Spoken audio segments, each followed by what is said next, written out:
70 yillik umrimda faqat kurashdim. Kim bilan? Nafsim bilan. Hech tugamadi. Belim ham bukilmadi. Buning siri bormi? Bor. Suv kemaning ichiga kirsa, uni cho'ktiradi. Ostida bo'lsa suzdiradi.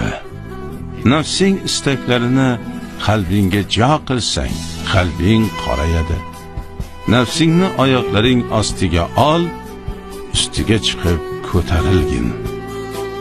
Nafsim bilan kurashaman, lekin davlatimga, dinimga, xalqimga dushmanlik qilganlar bilan-chi? Ham nafsning, ham ko'ringan dushmanning ming bir hiylasi bor. Ikkisi ham shaytonning malaylaridir, hukmdorim.